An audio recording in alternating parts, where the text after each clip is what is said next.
وہ دونوں باتیں کرتے اپنی اپنی کار کی جانب بڑھ رہے تھے۔ پھر وہ ایجنسی چلے آئے۔ ساحر اور وہ پروفائلرز کی رپورٹ پڑھ کر کیسز کو جج کرتے رہے۔ رات گہری ہونے لگی تو وہ دونوں اپنے کیبن سے اٹھ آئے۔ حنیفہ بھی اسی پیر اپنے آفس سے باہر نکل رہے تھے۔ جب وہ پارکنگ ایریا میں اپنی کار کا دروازہ کھولنے لگے تو یکدم ٹھہر گئے۔ یاسر اپنی کار ان کے ساتھ لا کر کھڑا ہو گیا تھا۔ انہوں نے ناسمجھی سے اس کی جانب دیکھا تھا۔ بیٹھے اندر، اس نے کہا تو وہ دروازہ کھول کر اندر آ بیٹھے۔ وہ کار آگے بڑھا لے گیا تھا۔ کہاں؟ ٹھیک ہے، میں آپ کے رشتے چھپانے جیسے فیصلے کو سخت ناپسند کرتا ہوں۔ یہ بھی کہ میں ایجنسی میں اپنی سنگ دلی کی وجہ سے مشہور سمجھا جاتا ہوں۔ یہ بھی کہ میں ایک عدد بدلحاظ انسان ہوں، لیکن یہ سب ہونے کے باوجود بھی میں آپ کو آپ کی بیٹی سے ایک دفعہ تو ملوا سکتا ہوں۔ اس کی تمہید پر وہ لمحے بھر کے لیے حیران ہوئے تھے۔ ڈونٹ ٹیل می کہ تم مجھے اپنے دادا کے گھر لے کر جا رہے ہو۔ انہوں نے سوالیہ سا برو اٹھایا تھا۔ واو، یہ تو آپ کو پہلے سے پتا تھا۔ اچھا ہوا میری توانائی بچ گئی۔ یاسر، کیا کر رہے ہو یہ تم؟ اپنے بابا کے دوست کی تھوڑی سی مدد کر رہا ہوں۔ کیوں؟ کیا آپ وہی نہیں ہیں جنہوں نے میری ماں کے لیے انڈسٹری میں بہت سی راہیں ہموار کی تھیں، وہ بھی میرے بابا کے کہنے پر؟ اور حنیفہ مظہر کو اس پورے عرصے میں کبھی کسی بات نے اتنا حیران نہیں کیا تھا۔ وہ آنکھیں پھیلائے حیرت سے اس کا چہرہ دیکھ رہے تھے۔ وہ اثر لیے بغیر ڈرائیو کر رہا تھا۔ تمہیں کیسے؟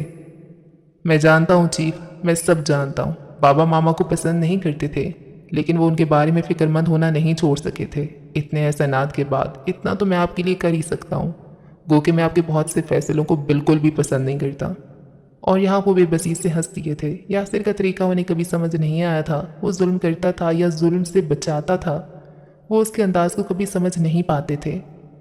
ڈرائیو کے بعد وہ سردار کے سفید محل تک پہنچ گئے۔ ابھی وہ داخلی دروازے سے اندر داخل ہی ہوئے تھے کہ لاؤنج سے خوش گپیوں کی آوازوں پر ٹھہر گئے۔ ایک صوفے پر سائرہ براجمان تھی، اس کے مقابل صوفے پر سردار کے ساتھ ارمان بیٹھا تھا۔ وہ اس کے ساتھ کیسز کے متعلق بات کرنے آیا تھا۔ اس نے نظریں گھما کر سیلینا کو تلاش کرنا چاہا، لیکن وہ کہیں نظر نہیں آئی۔ وہ دونوں آگے بڑھ آئے تھے۔ یکدم ہی گھر میں خوشی کی لہر سی دوڑ اٹھی۔ میسم بھاگ بھاگ کر سب کے لیے لوازمات لا رہا تھا۔ بہت دنوں بعد دادا کا لاؤنج بھرا بھرا سا لگ رہا تھا۔ وہ اپنے کمرے کی جانب بڑھ گیا تھا۔ انکل، سیلینا نظر نہیں آ رہی؟ سائرہ نے پوچھا تو دادا مسکرائے۔ آج وہ بہت خوش تھے۔ برابر میں گئی ہوئی ہے، ہمارے پڑوس میں لڑکی کی شادی ہے، وہاں پر سب لڑکیوں نے ڈھولکی رکھی ہے، اسے بھی بلا لیا۔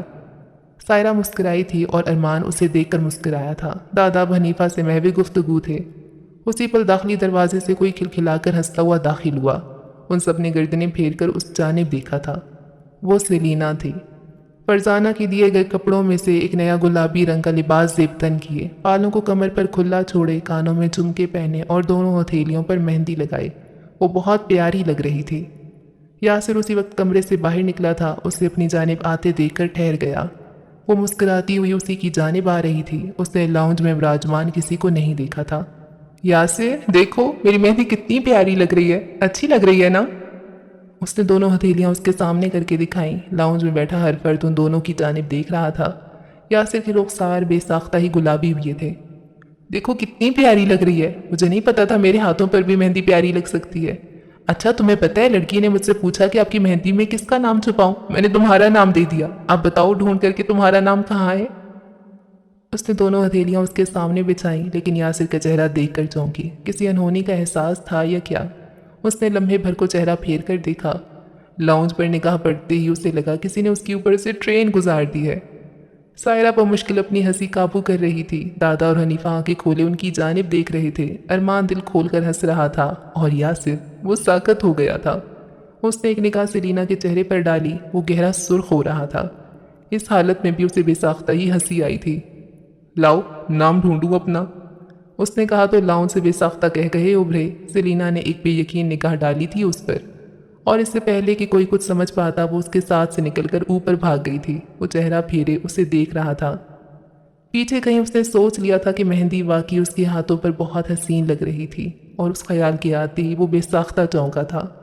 وہ چھت پر بھاگ کر چلی آئی تھی۔ اسے اپنے بھاگنے پر خود بھی حیرت ہو رہی تھی۔ وہ شرماتی نہیں تھی، نہ یوں شرما کر کبھی بھاگی تھی۔